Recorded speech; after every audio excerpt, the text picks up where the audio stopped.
usual, and in almost every episode, I'm offering you a new perspective.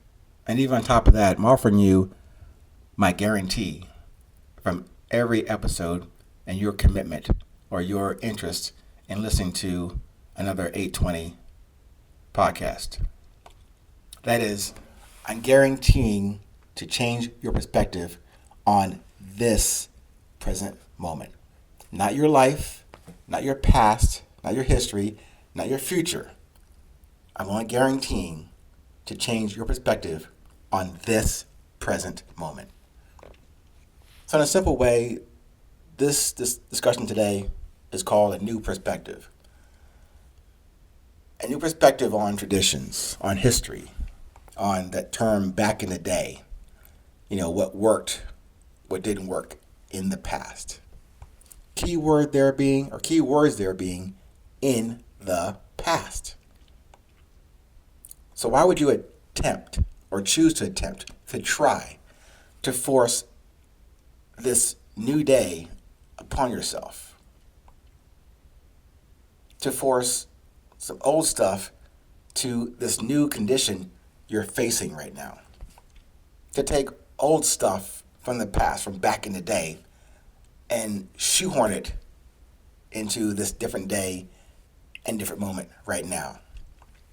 Why choose to hammer an old round peg into a much smaller and square hole right now in this moment? Why do that? It's not like the previous condition or environment or seat on a plane or in the grocery store line at closing time. Nothing you did before will apply exactly to this present moment. It's different. I'm different. You're different in this present moment. Certainly, you may want to apply some courtesies, some protocols, graces, and respect in general to others today. But in that scenery, and in those examples, would you absolutely encounter the same type and distribution and exposure to people and things and images today just like yesterday? In the same way, at the same time, with the same attitude, yours, with the same attitude, theirs? I know, of course not. That's impossible. But unknowingly or unconsciously, we all, me included, tend to fall into that kind of a habit. To force feed a previous experience and approach into this fresh new moment that moves with or without your attention and awareness of your own presence. Which could only exist. I know this is like shocking, breaking news. Your attention and your awareness of your presence can only happen in the present moment. It is here that I want to, again, remind you and restate to you of my guarantee. Whether you agree with me or not, whether you get my logic or presentation or length of the episodes or brevity on the topic of resilience each day, I really do not care.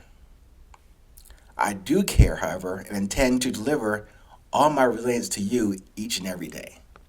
Meaning, simply, more courage than vanity or arrogance from me to you. More confidence and humility over my fear and ego, for example, and not being applauded or approached with, pats on the back or yelling out, "Hey, that's the 820 guy." Yeah, that'd be nice, but without that, I'm still going to do what I'm doing and making good on my guarantee to you. I desire to present something positive and forward and never backwards in each day.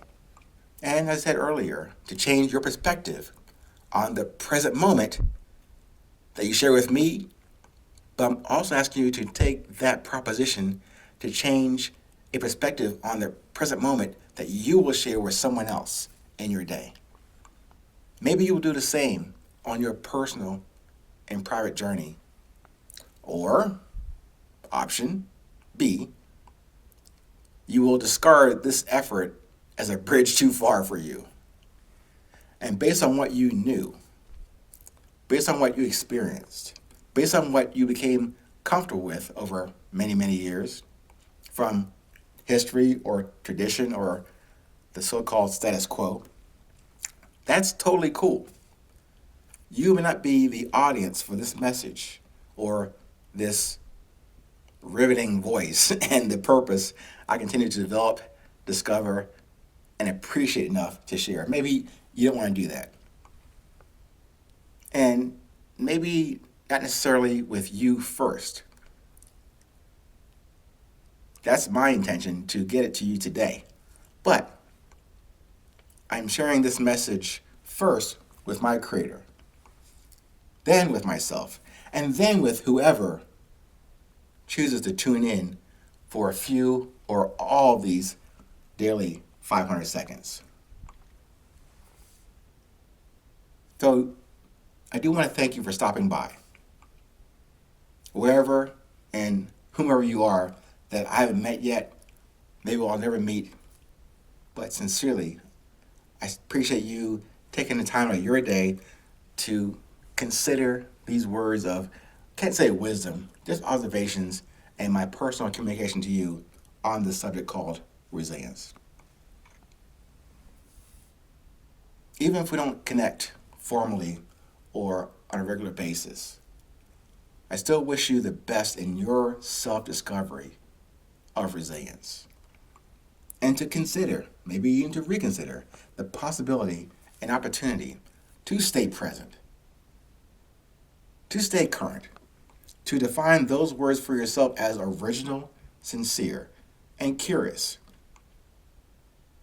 As curious as you may be about yourself, with a proposition, the main hypothesis of the entire 820 enterprise, that this thing called resilience is something that we all have, each and every one of us. And this thing called resilience, that is what I'm saying connects you and I more than anything that can ever separate us. It's always 820 somewhere. It is always 820 somewhere. In this time we spent together right now, certainly this is a current dispatch and discussion about resilience, and from the 820 station, KREZ. However, maybe you'll tune in again. Maybe you share some of this discussion with someone else today. Maybe just for that possible option to change their perspective on the present moment for the good, for the love, for the positivity, for producing something from your own personal value and presence each day. As usual and always, wherever you are in this world, please do remember, tell a friend, tell a foe,